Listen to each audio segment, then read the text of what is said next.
All right. Hi, everybody on Zoom.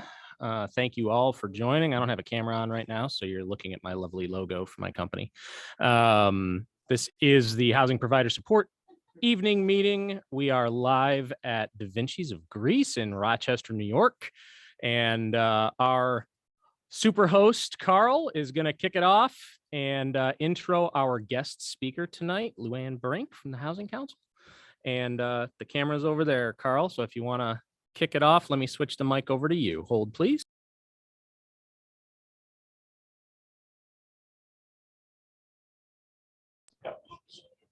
Good evening, everybody. On our combined meeting, we've got Zoom and we're here at Da Vinci's and we have a crowd just out of control.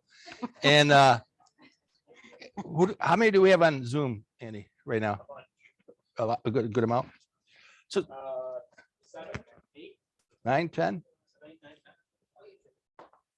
Unmute myself.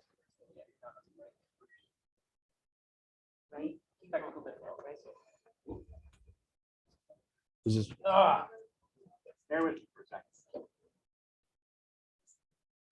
1 minute. Everybody on Zoom's live.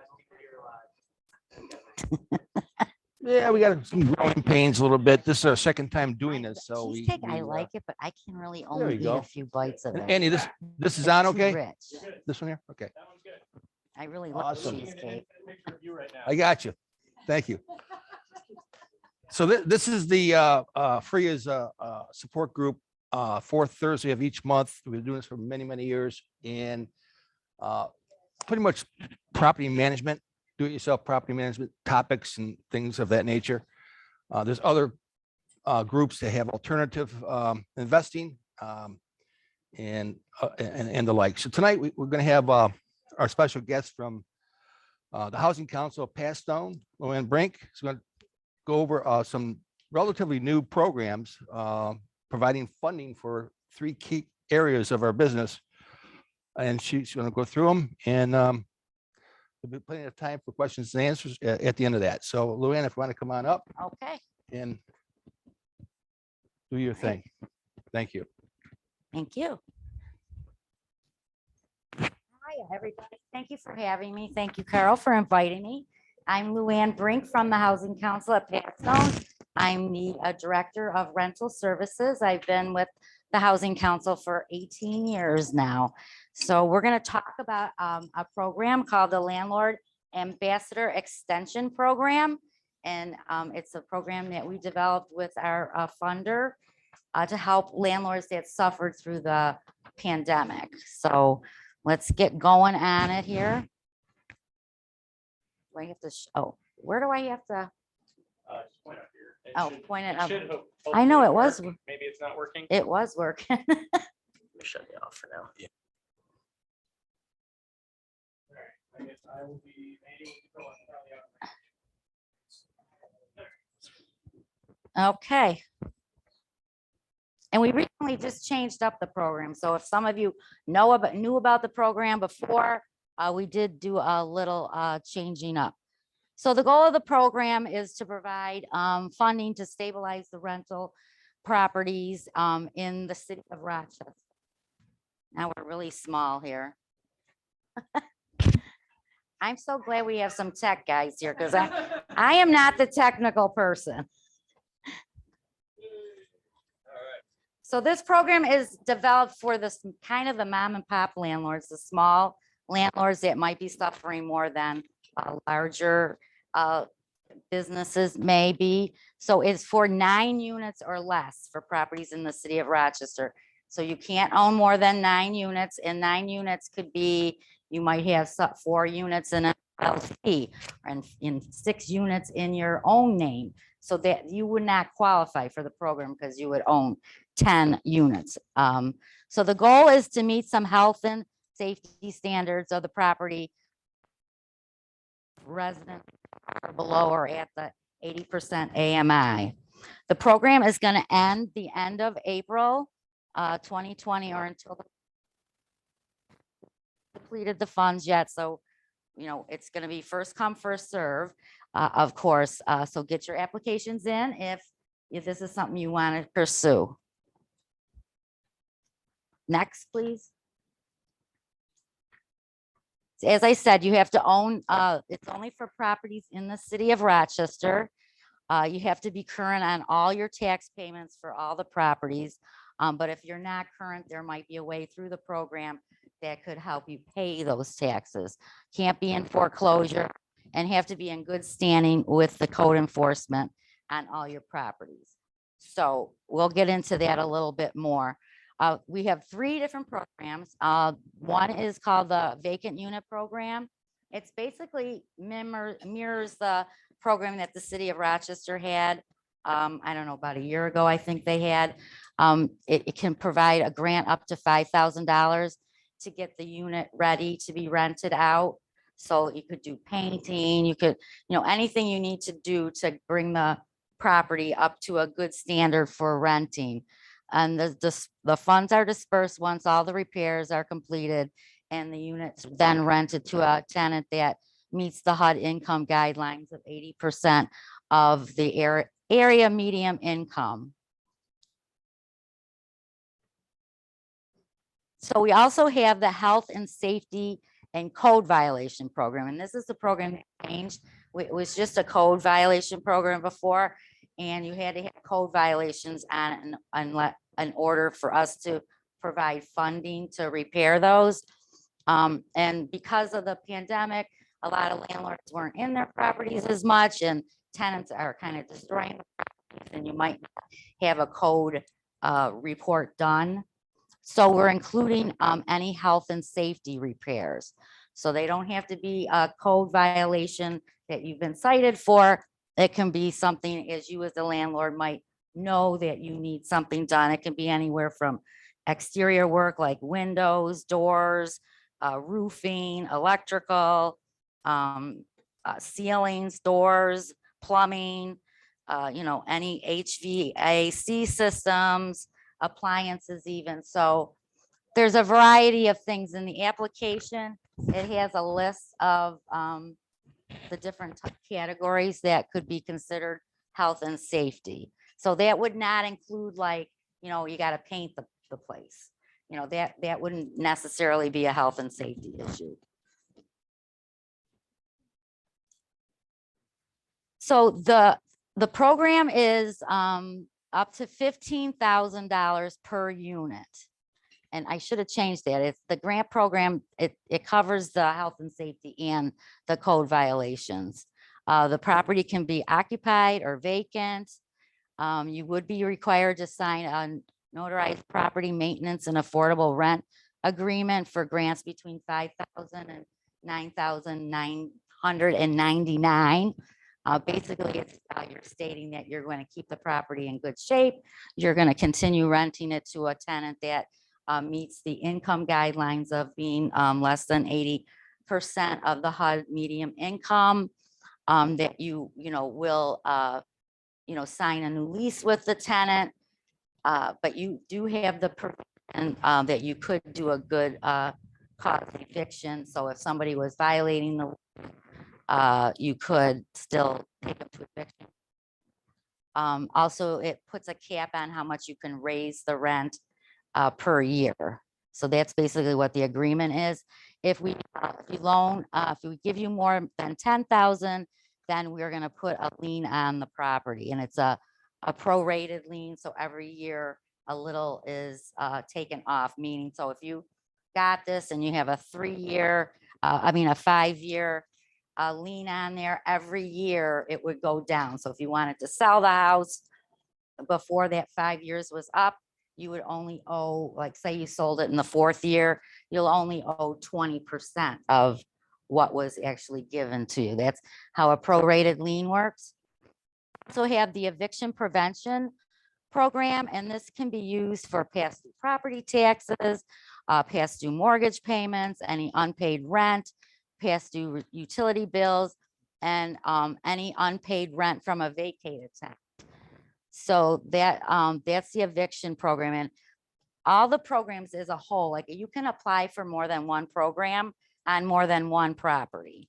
But it's 15,000 per unit total. So if you applied for code and eviction, it would be 15,000 per unit. So If you have a double, it could potentially be up to 30,000 that you could get. As I said, it's 15,000 for the eviction program. We do it at asset means test. So we do ask for 2 years of a profit and loss statement. We can pay back mortgage rents, tax payments back through. And again, there'll be a property maintenance and affordable rent agreement, depending on, how much you get, and a lien could be placed. So the applications I brought some back. I have some in the back. I have some flyers. I got some notepads, some pens, my business card. We also have a hotline that we operate. I don't know if any of you know that we have a hotline where counselors can answer any type of housing questions. It runs Monday through Friday, 9 to 4, unless we are short staff, we might shorten the hours for the day. But when we get tenants calling, we get landlords calling, homeowners, all sorts of people. So you can call with questions, but our website to get the application online, it's not an application that you type in and submit online. You actually have to print it out because you do have to sign it. And then there is a property attestation form would also need to be signed. We are not open to the public right now, but we're located in the United Way building. We have the applications there. We have a drop box there where you can drop off your application. It's checked a couple times a day. And then we have our email address there, and that's all on the flyer. So if you need that information, it will be on the flyer. So, and that's how you can submit your applications through that way, or fax. We have a fax number as well. So you can drop them off, email them, fax them. Those are the ways to get the application to us. So once we get the application, typically we can, respond to you within a few days, letting you know if there's anything needed. Once we have a complete application, we typically can make a decision within 7 to 14 days. So we have, I'm jumping ahead here.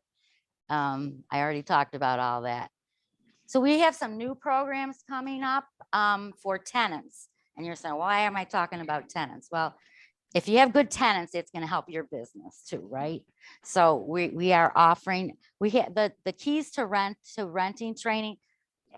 We just found out we're starting to do that. So I don't know, the name of it might change of the program, but and we also have a new grant we got from HUD, a housing stability counseling program. So we'll just go on to the next slide. I think it talks about, so the keys to renting, what it's going to be, it's going to be a 2-hour weekly class, providing information, kind of how to be a good tenant. It's free too. Okay. Just want to let you know that.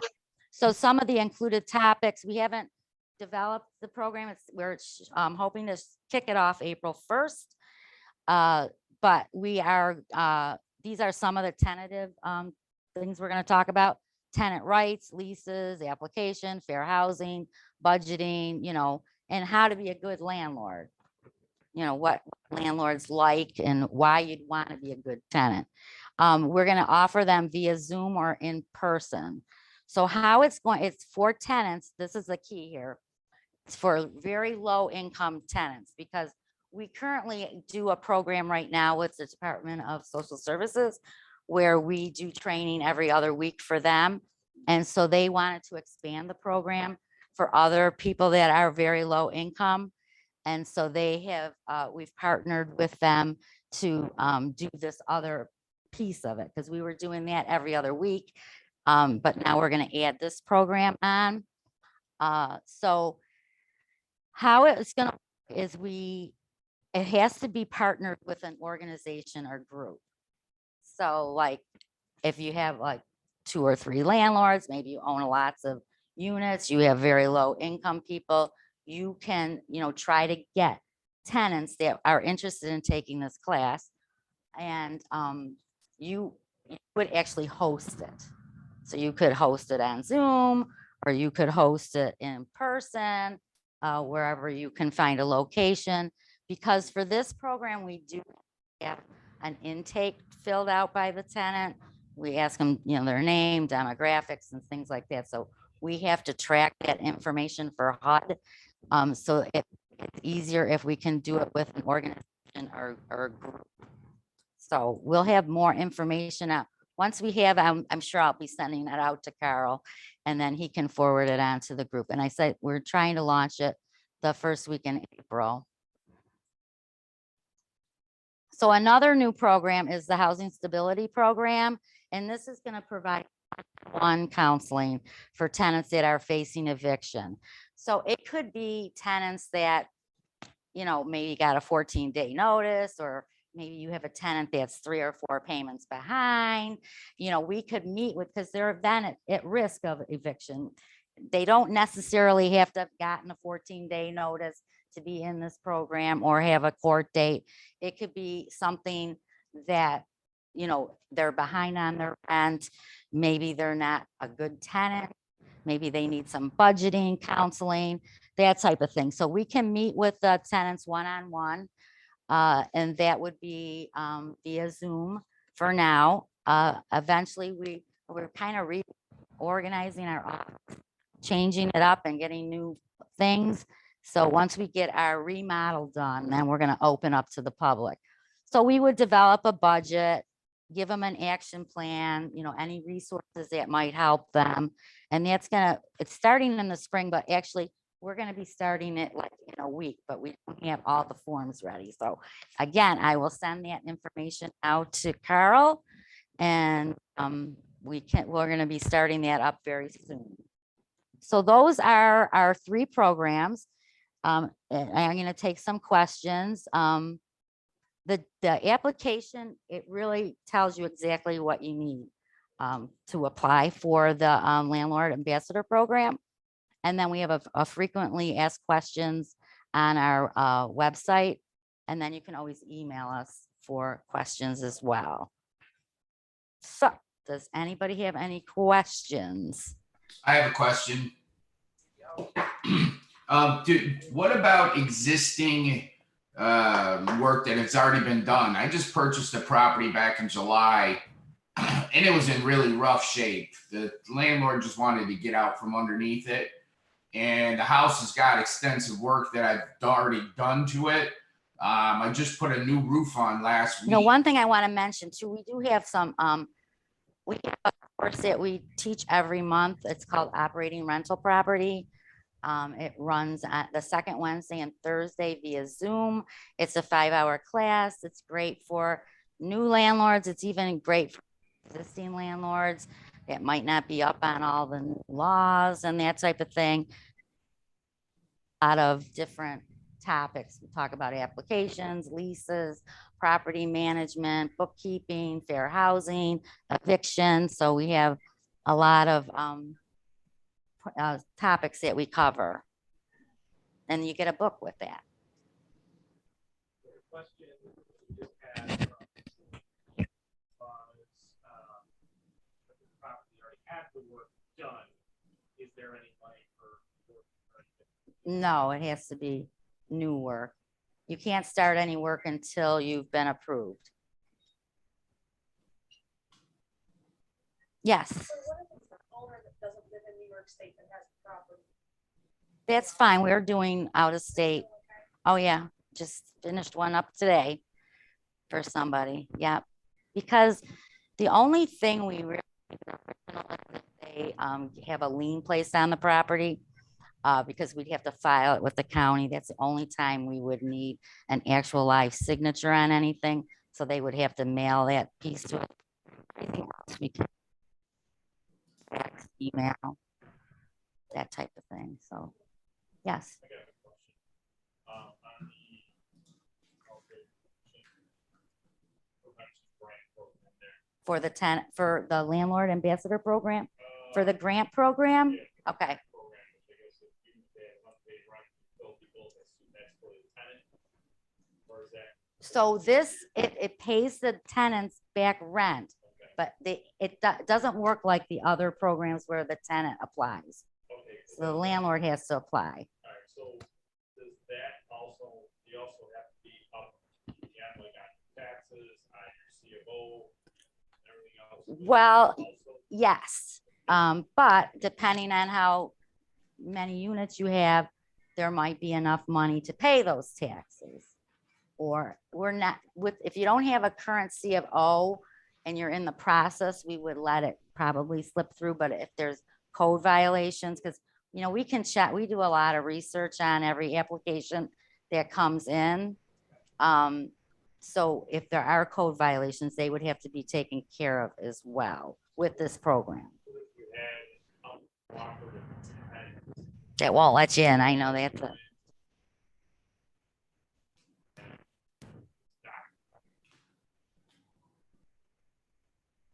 Fortunately, that we can't do anything until you can get in there to assess.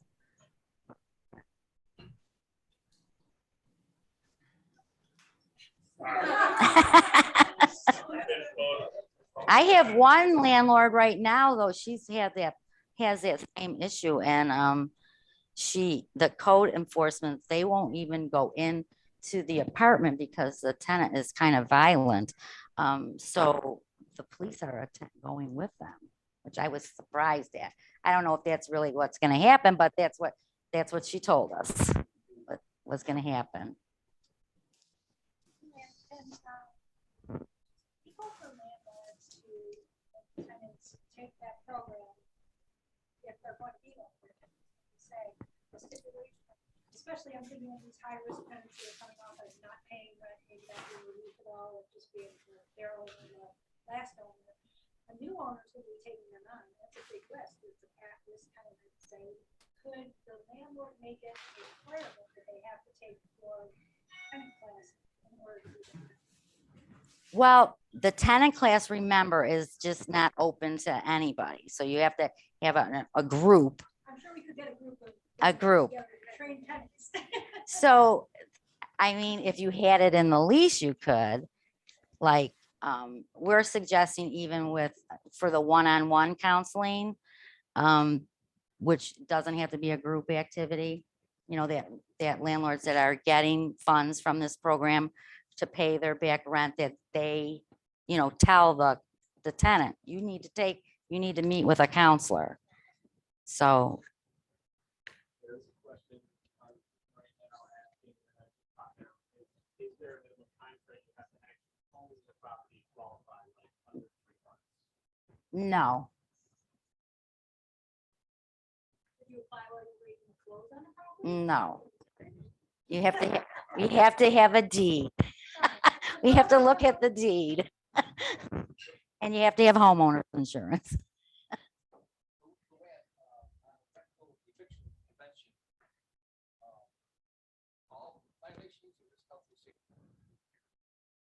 Code violations.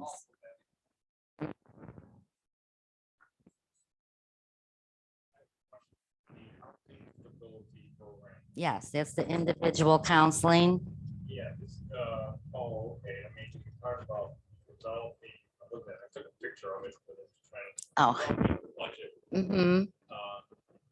is that you're gonna help them financially? No, this program is not a financial program for the tenant. Okay, this that one is counseling to try to figure out, you know, what they need to do to better their situation. So we would do a budget with them, see where they're at financially. If they needed more budget counseling, there's a program through the city that they can take. So we would, you know, find different resources too that could assist them.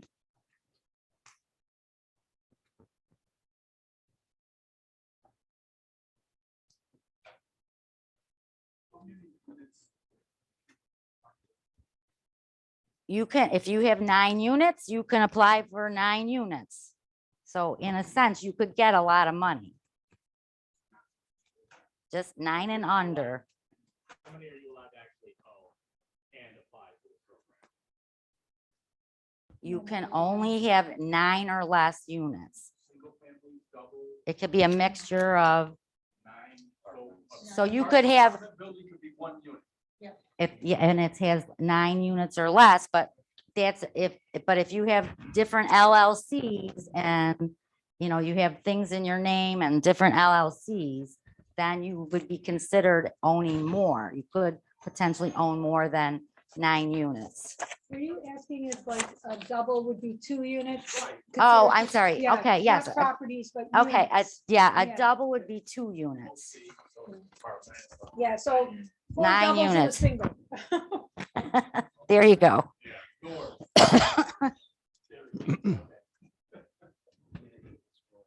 So like if you have 1 tenant and 1 unit in a double that's not paying, but you have code violations, I mean, you could apply for both programs and potentially get up to 30,000, depending on how much the tenant owed in taxes and how much the code violations were gonna be for that particular unit. But like, if you had to do some roofing, things that are commonplace, that would be split up between the 2 units, so it's hard to explain. So like, say 1 tenant was behind $14,000 in rent, okay? All right, so you've used up 14,000 of the 15,000, okay? But maybe they needed some major plumbing inside their unit, and that came to $2,000. We could only give you 15 for that unit, but maybe you needed a new roof too, okay? You have that other unit you're not asking for assistance for, so you could get 15,000 for a roof. You see what I mean? You see how that works? Okay, it's complicated. It is a complicated program.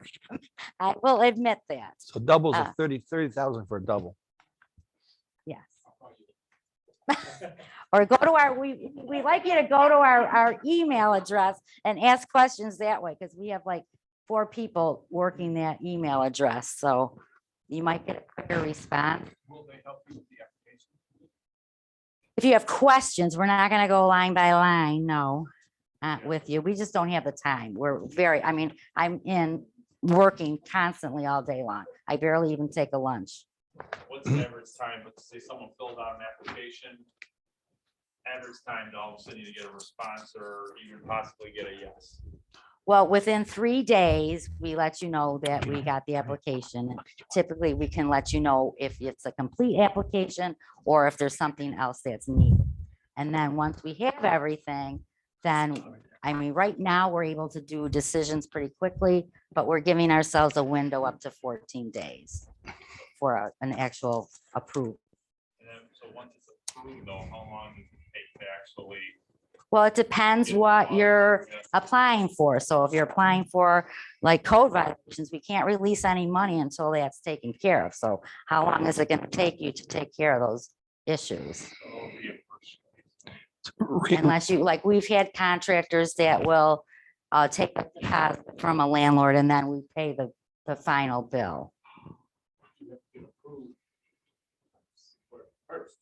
Yes, it would be, we would send you out a conditional approval, and there's a whole lot of information on that conditional approval for the code violation program.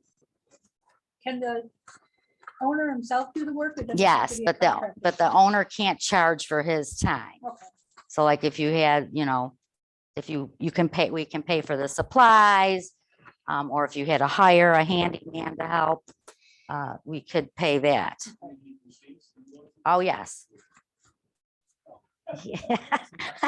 We're a little loosey-goosey, but we're not that loosey-goosey.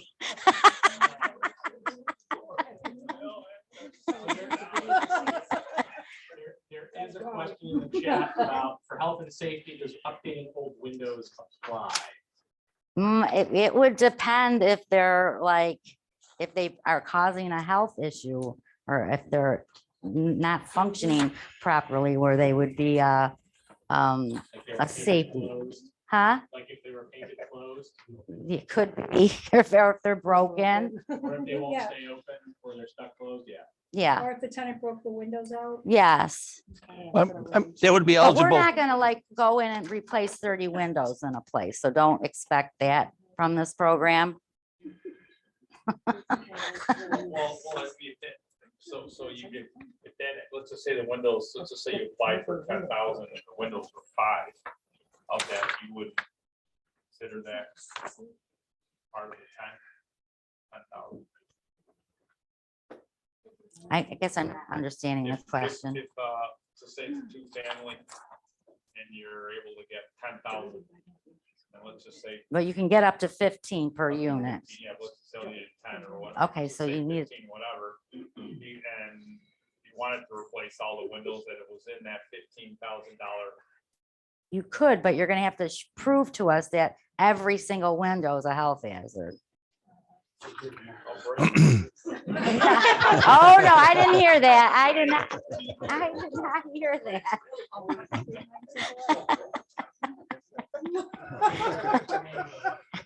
I didn't hear that. Luann, wouldn't that qualify under the vacant unit program, windows? Any type of thing can apply to the vacant unit. So the vacant unit, you can do cosmetic, repairs or upkeeps. Not the upgrades. windows. You can, if that's what you want to use it for, you can. Okay, so Basically, for the vacant, you can pretty much use it for anything. Like we have a cutoff, how much we'll pay for a refrigerator and stove. Like, we're not going to allow you to put in granite countertops, Right. but if it needs a new countertop, within a reasonable price, you can do that. But we're not going for like rehab, like, remodeling totally. Really upgrading to like above what it needs to be fixed. and that one's 5,000. Yes. Okay. And if you get these grant funds, you have to hold on to it for 5 years for each of the. It grants? depends on how much. So for the affordable, you'll understand it more as an affordable rental agreement, but with that one, if it's under $9,999, you could have a 2 or 3 year Obligation. obligation. Yes. And then, But if it's over 10 years, I believe, I'd have to look in the application here. It has it in the application. If it's over 10 years, I think it's automatically 5 years, I want to say. Over It 10 could go up over, it could go up to 5 years. Or something that's over $10,000. Yes, Okay. it's either 4 or 5, depending. There's like a breakdown somewhere. I don't know the exact what figure it is. what Colleen was talking about, let's just say it's 3 years and you keep it and you sell it 2 years in, years afterwards, does it knock it down by a third every single year? No, only the one that there's a lien on the property. So if it's under that 9,999, you're not going to have a lien. You're just signing an agreement. So if you sell the house, there's, I mean, I don't think we're having any way that we would come after you. So mean- so if it was 9,999 and it was for 4 years, and you sell it within 2 years, Then you have to pay, the other 2. yes, 2 Okay, years, so, all right, so pro 25%. 25%. Well, yeah, so it would be 50 in that situation. I thought of something else I wanted to say. And now It'll come back to you. it came back to me with 2 people talking and then we got in. Then I'm like, I can't remember what it was I wanted to say. Can you elaborate on the cap on rent increase? Is that a percentage? It's 4%. I can't go over 4% a year. For the land, Nice to know. the loan, or the Of the agreement, for your agreement or lien, 5 years, the next You 4 can- years, only 4% per year. right? And you have to agree to continue renting it to a tenant that makes under 80% of the HUD medium income guidelines. Back to the good tenant program training there. Yes, Um, which we're still developing. What would you like to see in it? How about I ask you that question? What would be the incentive for the tenants to take the program without somebody forcing them to do it? Is there any incentive for them? Well, Like, do they get a $100 Wegmans gift card? if they no, take we the don't give class, a or- honey, we don't, no, honey, we're a nonprofit. Yeah, No, don't I'm have, wondering how to we get tenants might to be buy able in, to though. do with that, might be an idea, because like I know with our first time home buyer program and other programs we have run in the past, we were able to get gift cards, but we haven't explored that at all for this program. Or maybe a landlord can just say, I'll give you Yeah. $150 if you go, yeah, We create the initiative. Yeah. yeah, You could take, $100 off the rent for that month Yeah. or, yeah. Is that like a one-time meeting or is it like, how long do they have to go for? there's an initial meeting, okay? And then they're in 30 days, we would follow up with them. They're gonna get an action plan of a list of stuff that they have to do. And then we'll call them and see where they're at, where they are with that. And we might need some sort of documentation like pay stubs, different things, just to verify what they've told us. And see if they called the resources and that type of thing. So it's gonna probably be at least 2 or 3 conversations. It could be more, depending on the crisis that the tenant might be in, because we have that hotline that I was telling you about. We get a lot of tenants calling in with a lot of issues with their landlords. And I'm not saying you guys are getting educated all the time, so you're probably not one of those, but they have complicated issues and they're living in horrible housing. So What are some of the top complaints during COVID that you've heard? from who? The tenants. Tenants? Well, that, they weren't paying their rent and the landlord is, constantly harassing them, but, I hear one side, what's harassment? A text message once every few days or like some landlords are aggressive. They'll just go right into the apartment or they threaten people. We've had a lot of that where they're threatening them. And like the tenants are scared of the landlords, that type of thing. But big complaints are the property conditions. So when in our training in the operating rental property, I mean, we try to key in on that. Is like, that's one way to keep a good tenant. So if you have a good tenant, keep the property in good shape so they don't leave. If you Yeah, got a except tenant- during the moratoriums, it was very difficult to Right. do that. We had a practice or policy during somebody's behind 6, 7, 8, Oh yeah. only they're health behind and 20 safety months. items is all we're doing. No heat, leak, no electric. That's it. Everything else has got to wait. If they pull the door off the hinges or the cupboard door happens to fall off, that waits till after the rent is taken care of.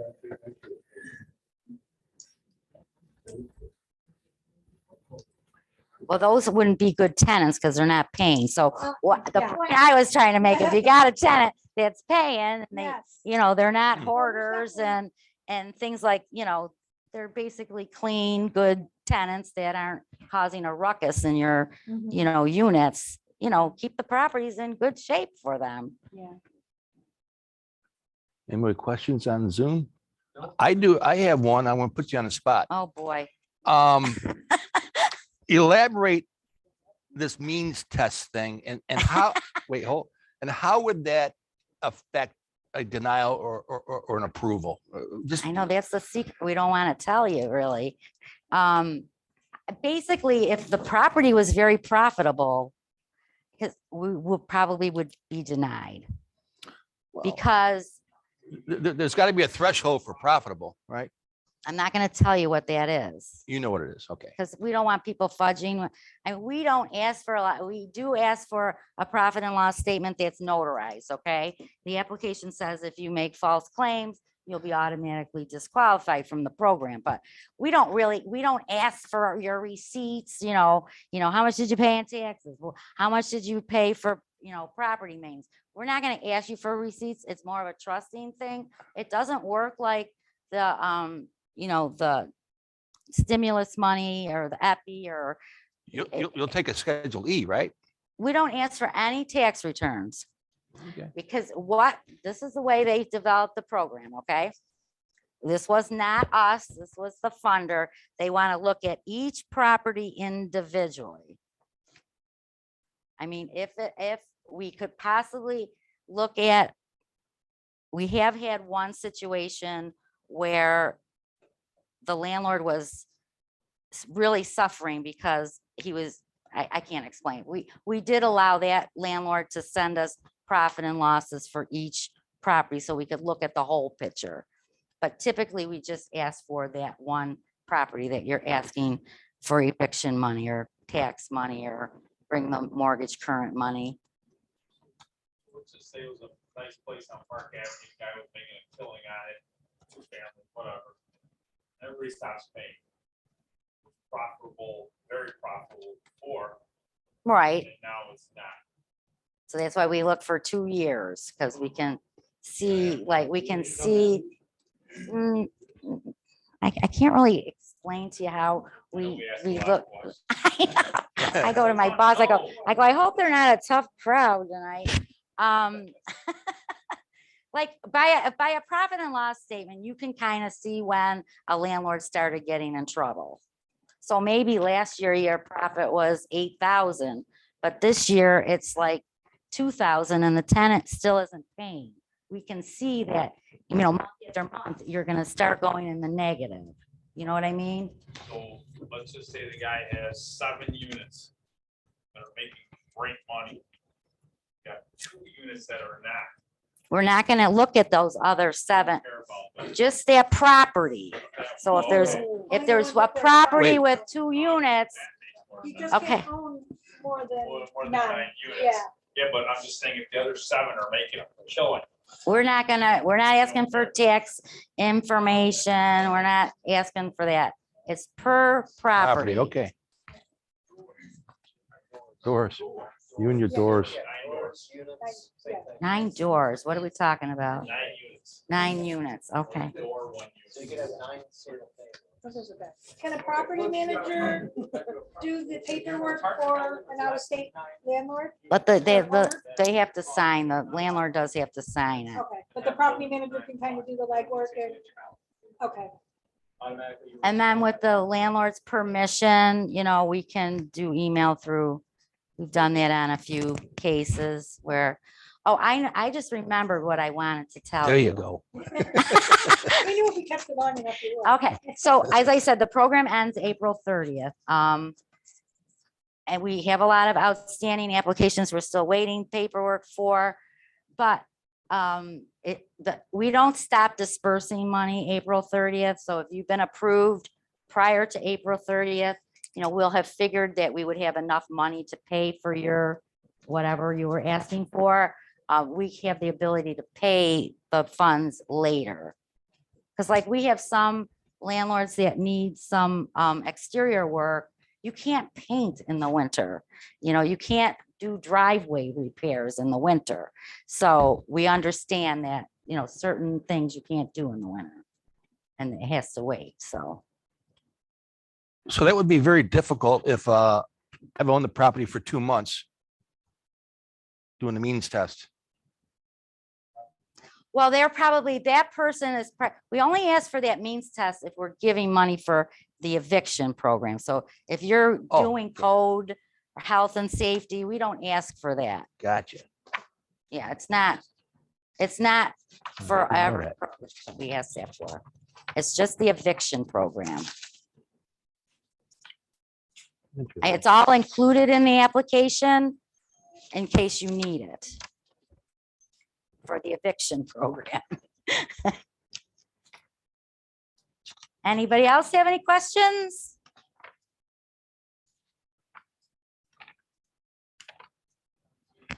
Okay. All Well, right. thank you Thank very you. much. You guys asked a lot of questions. And I'll see you next week at your group meeting. First Friday Zoom meeting. Okay. To be our guest. That's all, and that's all Zoom too, right? It's Yeah, all Zoom. all Zoom. Yeah, I might have more information on those tenant Oh, good. things, more We'll need information. that. Yeah, because actually, we just had a meeting today talking about it, so it's all kind of new. You guys want me to leave the applications and stuff here? Okay. There's some pens and some notepads. Please help yourself.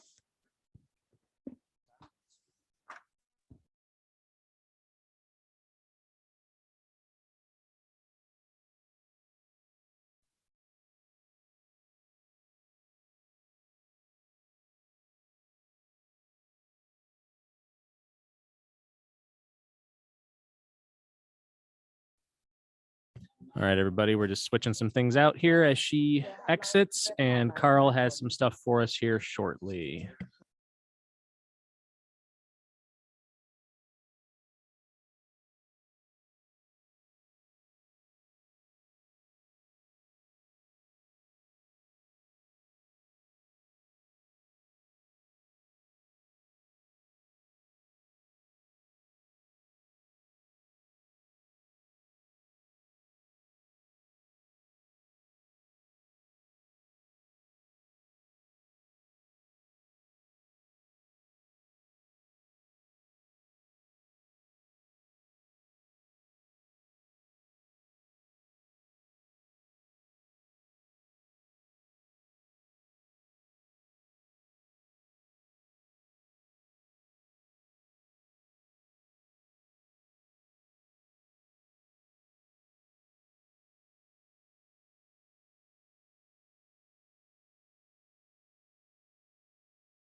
Am I good? So I wasn't.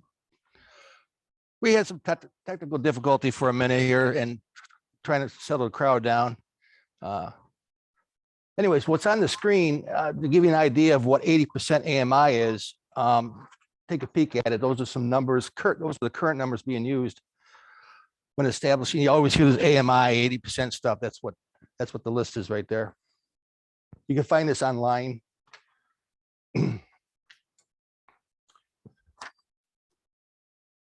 Okay. Yes. AMI, you look up 2021 AMI, you'll find it. Should find it on there.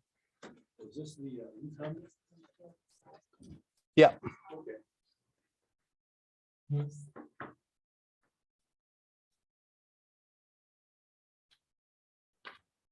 Yeah. Okay. I'll take that down. You can take that down, Andy, right? Is income considered social services assistance as well? I don't believe so. Maybe I could put it, maybe put it there. Wherever you want. Yeah, let me put it there.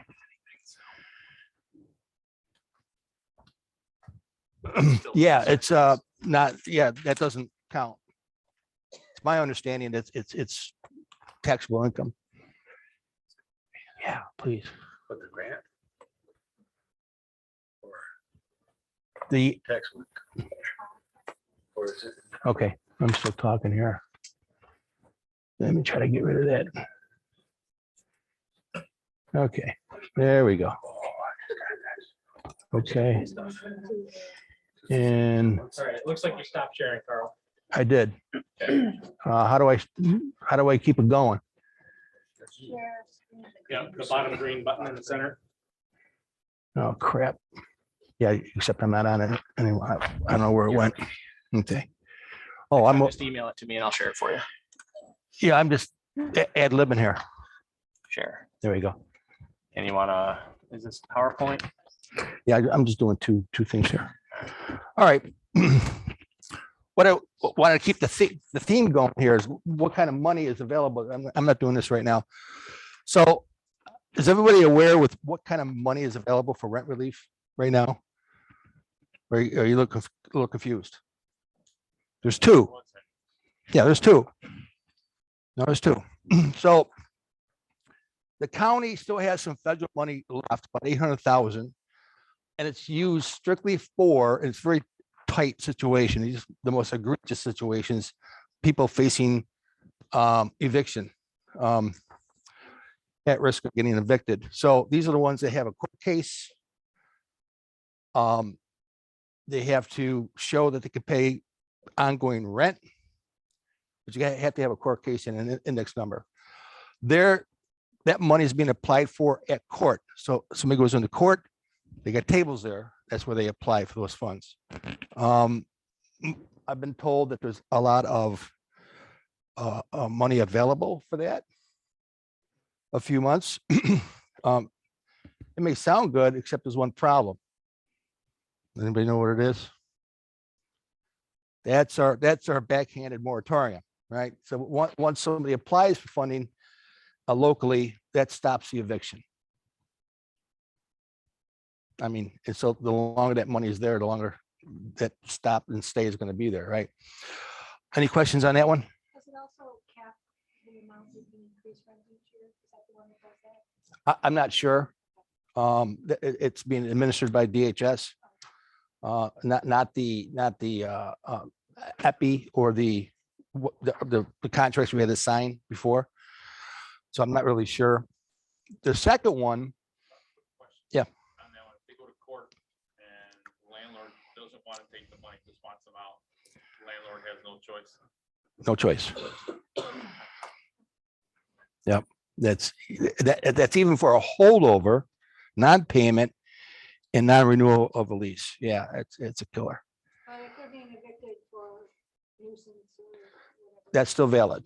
Illegal use and nuisance and so on. Yeah, that's still, but you know, the grounds to prove, I mean, to prove that today is much tougher to, I mean, more facts, more evidence, more testimony. unlike before.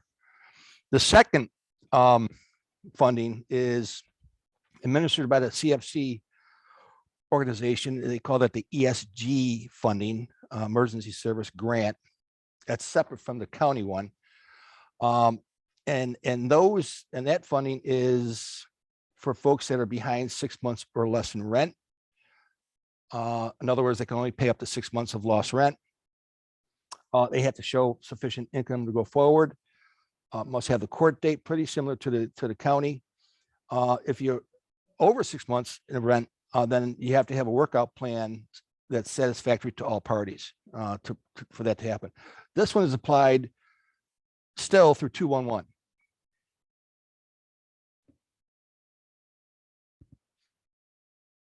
You look confused. So there are funds out there with a lot more restrictions going on. So there's some confusion with the state ERAP portal. Anybody know what that confusion is? We can't figure it out. So I think we all know that the Monroe County and City of Rochester opted out of the state ERAP funding, and the federal money came right to the county to administer it. That was the EPI and all that stuff going on. So when that happened, tenants here cannot apply at the state portal. Can't apply. Tenants are applying. Why? They're being told to. Why? Well, you apply there, you stay the eviction. There's no money there, by the way. There's no money there. Why there's confusion is they open up the portal to tenants with 80% to 120% AMI. And they went on to say that this area is eligible to apply. In contradictory to another section of the OTDA site saying, if you live in Monroe County, you're going to be denied. So direct conflict going on. So we'll see how that plays out. I did talk with the head of legal aid, and he said, yeah, I'm aware of that. So what we're doing is we're not looking at the state ERAP as an application to put a stay on it. What we're doing is we're taking them over to the table over there and apply for the county one and continue with our stay of eviction. So that's what he told me. Anyways, there are little pockets of money that come from different funding that smaller organizations can use. It's a much smaller scale, the security deposit, first month's rent. We heard that before, right? Helping that, like for example, Baden Street Settlement House, Montgomery office over there. So there's that little money running around there too, which is not connected to the federal or state. I don't know where it comes from, but it's not that funding source. Any questions with current funding? No, we're all good. We're good at.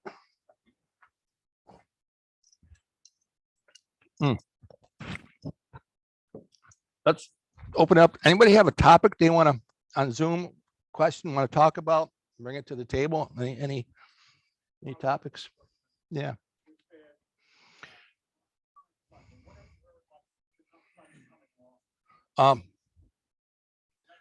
Nothing yet. It's been requested. It's been asked for. It's been, there's attempts to get funding. One thing that the state affirmatively said pretty firmly, that anybody applies for the state ERAP after February 14th, you ain't gonna get no money.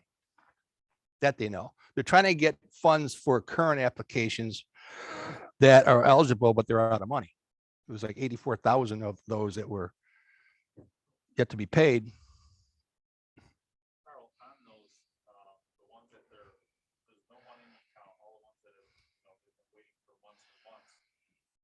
They're actually gonna be like, okay, it's been 6 months, there's no money. Can the landlord actually say, listen, it's been 6 months or 8 months, there's no money. you know, can the landlord just finally say, look, you know, pay me or get out? I mean, Yeah, are you referring to the state? yeah, ERAP? Well, like I said, no money. yeah, like I said, the state ERAP is pretty much non-existent here in Monroe County because we opted out from the state ERAP. It really doesn't apply. But aren't people applying for it anyways? I know I've said they're applying for the county, but some people have applied for the state. Yep. And they know they're not gonna get any money. Right. And is there like a certain amount of time where it's just like go through, look, I've been waiting 6 months and there's no money, there's no letters, no nothing. Understand that. And that's exactly the scenario that I raised to Mark Muriel, which is the head of the legal aid for tenants.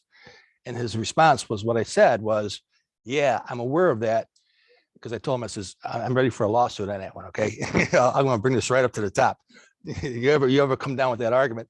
And that's when he said, I'm aware of that, which is why we're not really paying attention to that. We're going to bring them over to the local one, to that desk. And now that's in play. And there's money for that.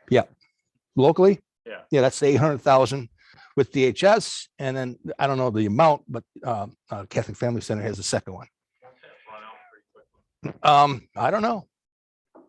I was told from the head of DHS that based upon what's been happening, and they're telling me that they're getting like 3 to 5 applications per day down in court, even though there's 40 cases going on. Most of the cases are being adjourned, by the way. They're being pushed into the front.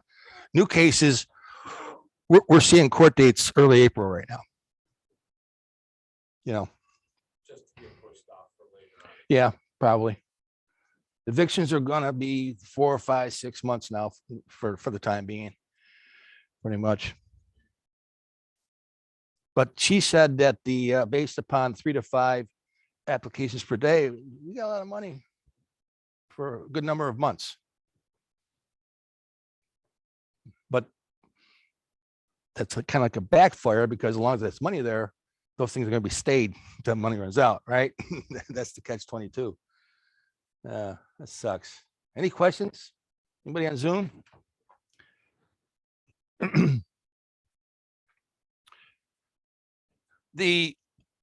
No questions. I just wanted to go over the good causes to evict. This is from the bill that's in Albany, 3092 bill that's being considered still in committee, but is momentum to get this passed. But there's a lot of opposition to strike this down too. But in the bill, these are the primary reasons that you cannot, I'm sorry, you can pursue an eviction, but there's a lot of strings attached to them.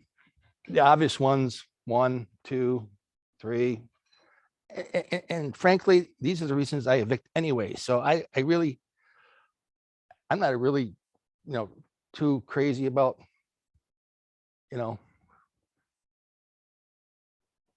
going after this whole thing. But what I use the legal purposes, unreasonable refusal to provide access, and there's some limited recovery for owner occupancy. I won't get into. It's kind of weird. But what's that? Yeah, let me explain. So there, now that you brought it up, there's a provision that if you own a 12 unit or less, and you or an immediate family member can rent a unit, that property is off limits. The second one, 5 units or less, the owner occupies the property, that's off the table. But the real problem is this rent unreasonable. Let me go down the page. Oh, there it is. Yeah, so there's this the way the wording is rebuttable presumption that anything greater than 3% or 1.5% could be considered as rebuttable. It's up to the court to determine whether or not it's something too high. We'll see, and given the landscape of the state, the politics and tenant unions, who knows? This has yet to be, seen as how it's going to come out. So.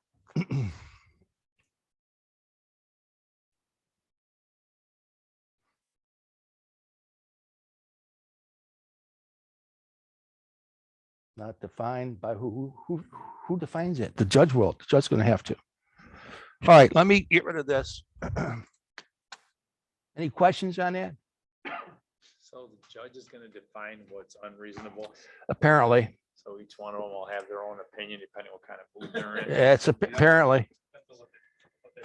How can I get? Yeah. You want me to close that for you, Carl? Yeah, I'm trying to get, yeah. It's the screen share. You want me to send it? Oh, is that what it is? No, I'm trying to get back to my files. Oh, okay. I mean, I could do that, but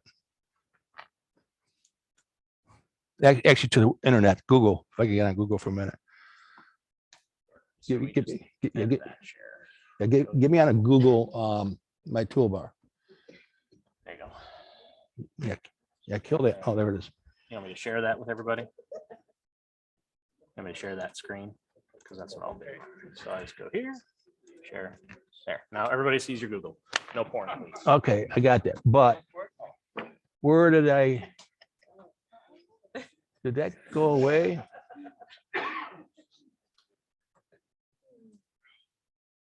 Google Maps.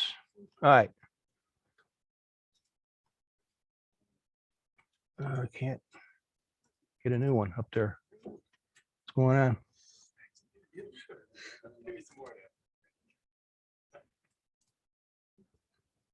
That's weird. You can't a new yeah, window. Thank you. Where'd that come from? I don't know, but I'm looking at your Robinhood account. Yeah. Yeah. It's tanking, baby. How can I get to the window? I am up there. Okay, all right, all right. Well, your toolbox Zoom is covering it. That's why. All right. Yep. Yep. I want to talk about this for a second because Barrington really taught me something. Who do you use for screening tenants? I've managed. No, I like a paid service. Let me show you what Barrington was talking about. It's $28 a month. I'm in it now. And let me kind of show you what you can find on a person. I'm just actually going to do me. Yeah. Yeah. Yeah. Yep. Spy-Fi he was talking about. He uses Spy-Fi. It's $28 a month, unlimited search. You got contact info, people connections, criminal records, financial info, all that stuff. Arrest warrants, charges, career details, lifestyle, social data. So this is the stuff you get to see, and I think it's a good value. And by the way, these numbers over here, financial info, I got 6 things. Take a minute. No, I'm just kidding. I'm just giving you an idea as to Does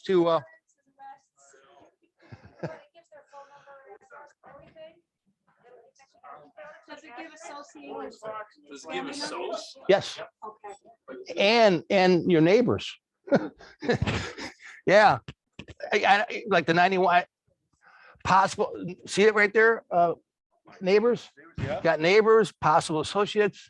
Let's see if any of you are in there.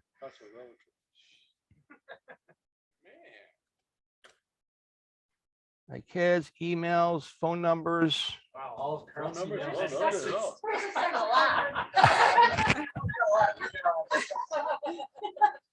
All right. Y'all got. Y'all got that pretty good. All right, you have an idea. All right. All right. Is that still up? It's off here, but it's, Keep it up there one more minute. how is it up there and not on my screen?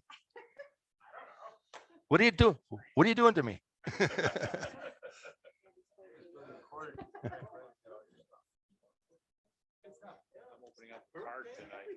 Oh, yeah.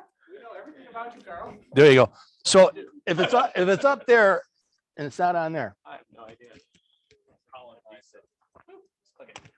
where's the minimize? Oh, I see. Yep, yeah, that's me. All right, let's get rid of that. All right.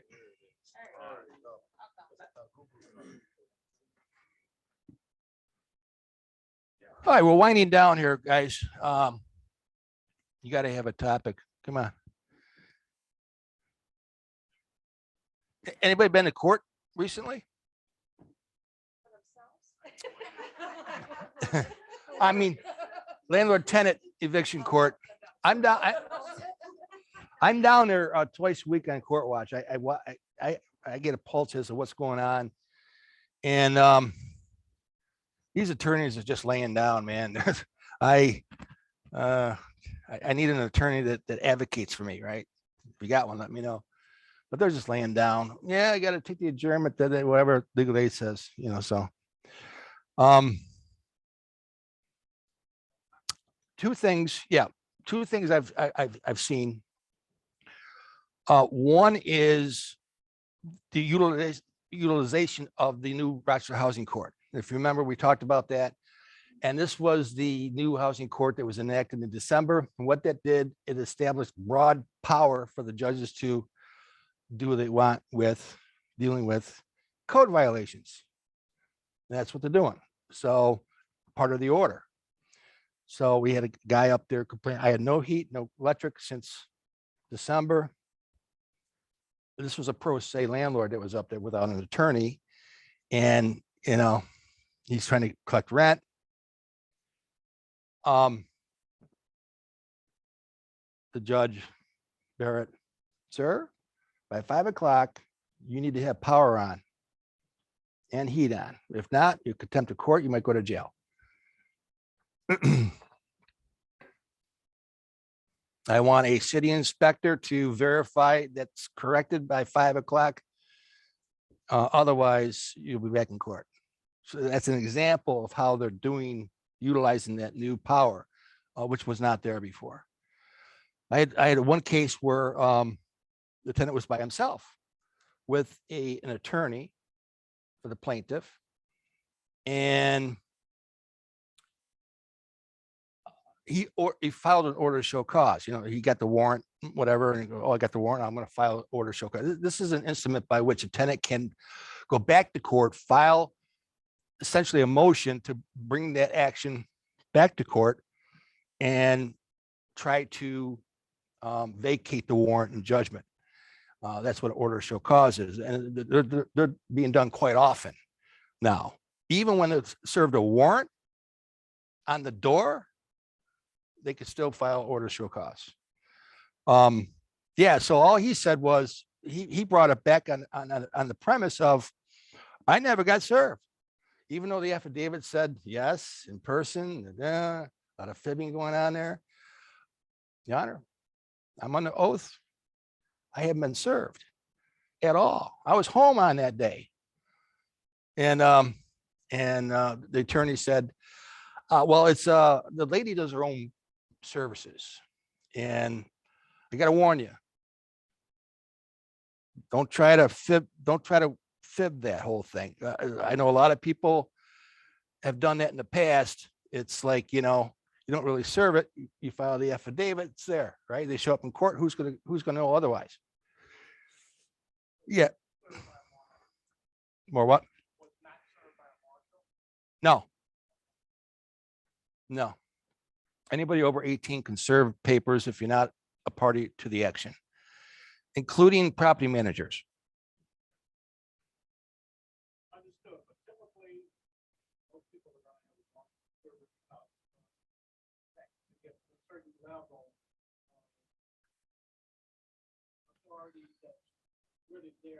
Yeah. Right. Yeah. It's more credible and more, believable. Most of the active landlord tenant attorneys have their own in-house process servers. Some are hired out. They don't use the marshals. They're too expensive. So that's going on down in court. The other thing is the LRAP. Anybody file for the state money on behalf of your tenant? Did y'all jump on that when the money was there for 20 days? Yeah.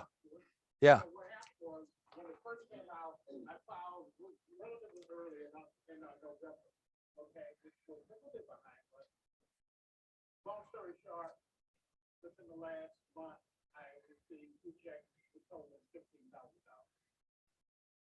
Yep. Yeah, we jumped right on that within that first week. And what was nice about this, remember the categories, there are 2. If the tenant is uncooperative, still in the apartment, you can file on their behalf. No tenant participation.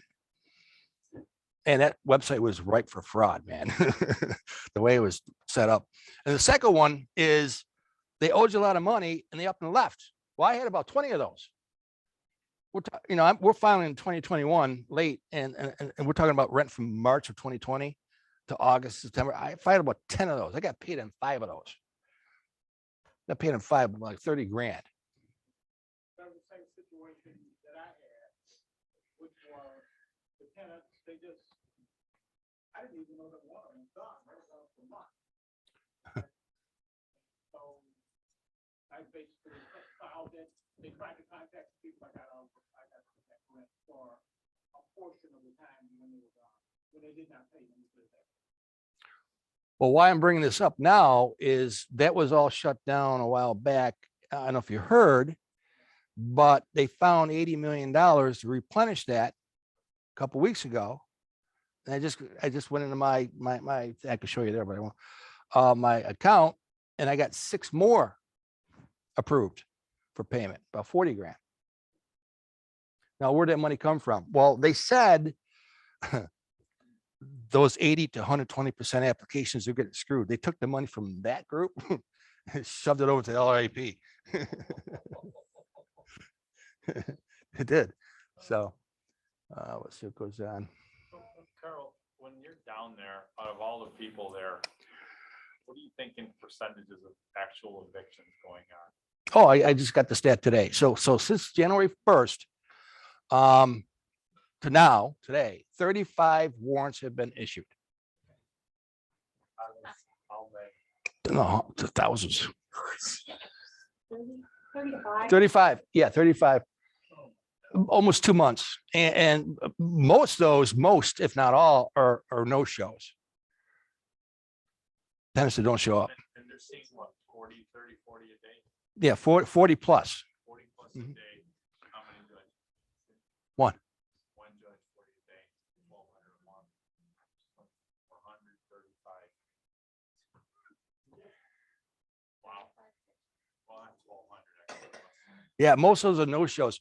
What was happening before, this was so crazy. During the moratorium, there was no immediate warrants anymore. They didn't show up. They had to put it down for an adjournment to rehear the matter. We had to serve them again. Oh, you didn't show up the first time. Here's your chance the second time, right? Then the second time they don't show up, that's where you get your warrant. Mostly. There are some cases where on the second time, the judge goes, nah, I want to give him a third time. That's happened down there. So, yeah. I have a question, I think. Go ahead, Pete. What's your question? My question is, you were mentioning something about the tenant was talking about he didn't have any heat or electricity. Was not the RG&E and stuff not in his name? No, I don't know the details. I'm just saying, if that's the case now, so if just hypothetically, if the judge was gonna tell a landlord that this has to be on by 5 o'clock, what can you do about it? That's not anybody's problem, but the order, he's got to do it. So it's, you better get over there and find somebody quick to take care of the problem. And I think there was just mainly no heat. I'm not sure about the electric thing. I may have misspoke on it. No heat. That's something that could be resolved by the end of the day, typically. They only have one judge hearing the cases now. They don't have another. They're still rotating. Primarily, it's Judge Lopez and Judge Barrett. But they do rotate. Not like before. It's like hit and miss. It's weird. Hey, Carl, I have a question. Did they take all the stuff from outside the rest of Monroe County, or all the towns and villages hearing their own court cases now, like Webster's doing theirs, Medfield's doing Yes, that went into effect about a month ago. I think, yeah, the first of the year. Yep, it went back to the towns.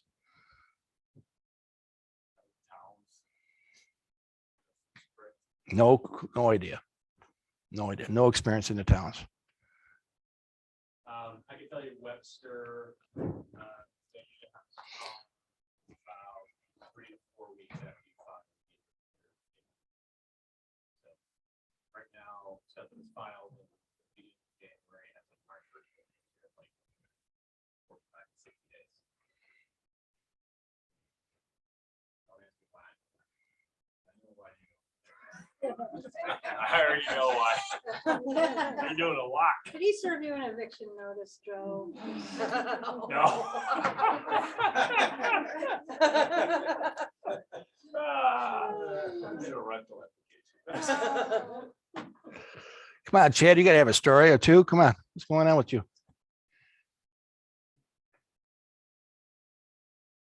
We just moved in to our new place and the front house.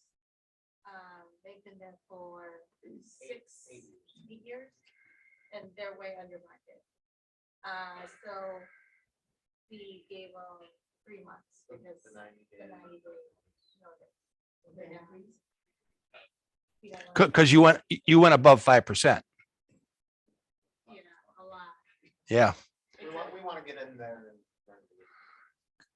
The Tenant Protection Act, if you, as a reminder, when you raise rent, anything above 5%, it's still the 30, 60, 90, first year tenant, 30, second, you know the drill with that. They're silent on under 5%. Still do the normal 30-day notice. They only address 5% or more. So the 5%.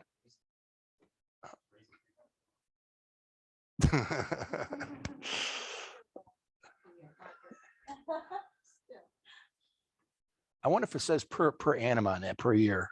I got to check. Yeah.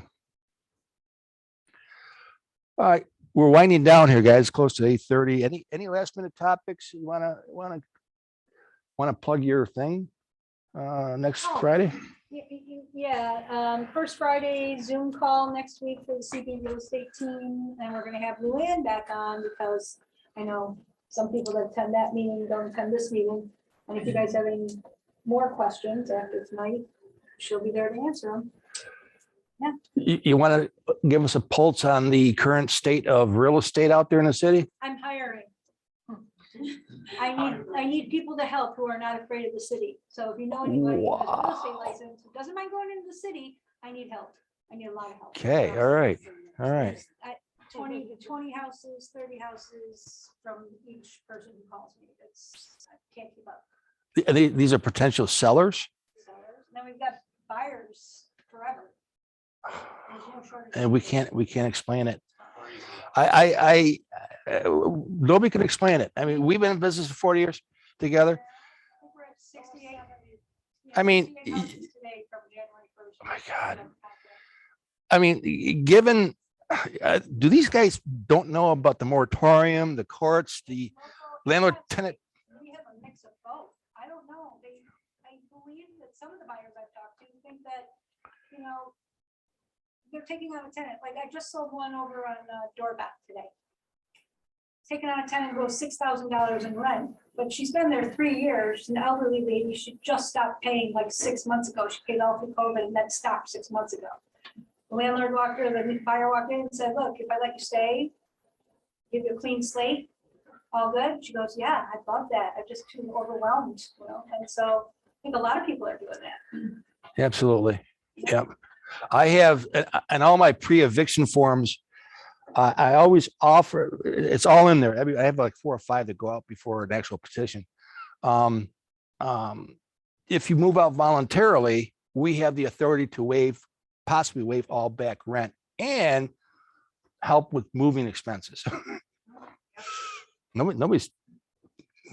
I just served a little voluntary agreement to vacate today. The landlord is giving her 5,000 if she's out by the end of March. He sold the house, the people want to move in. 5,000 if she's out by the end of March, 3,000 if she's out by the end of April. I've done that before. The time warp numbers. How motivated are you? $2,000. Yeah. So Andy, what do you think? We all good? No questions on Zoom at this point. Save some time to network and let's pack up shop and we'll see you next month. Andy, you want to close it out?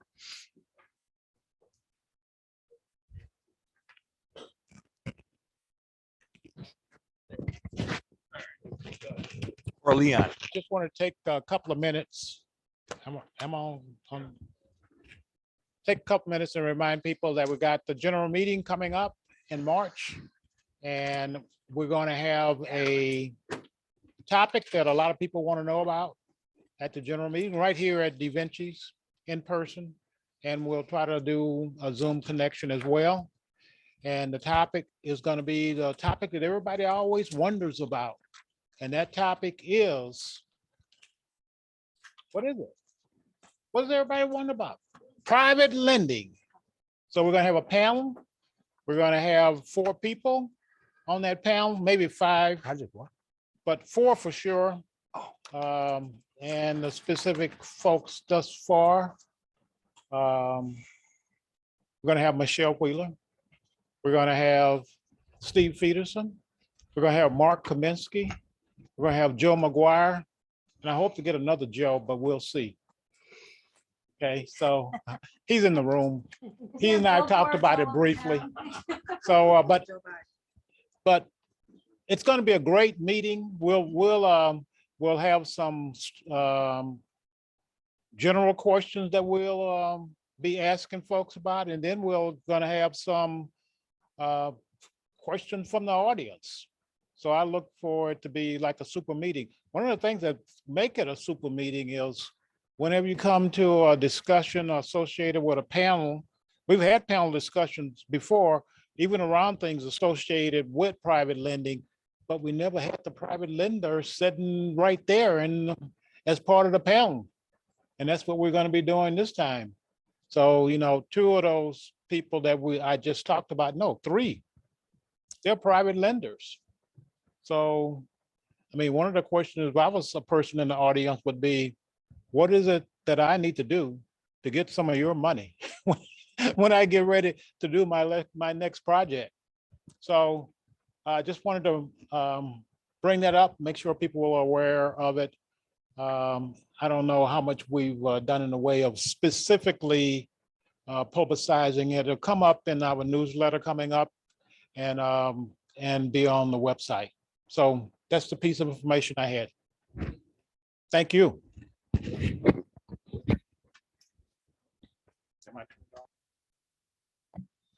And with that, everybody, we're going to wrap it up. Thank you so much for joining, everybody on Zoom.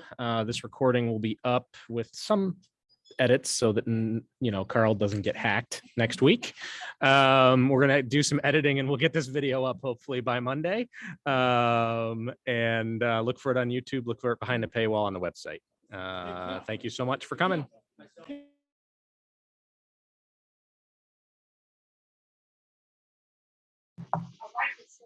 I understand taking harness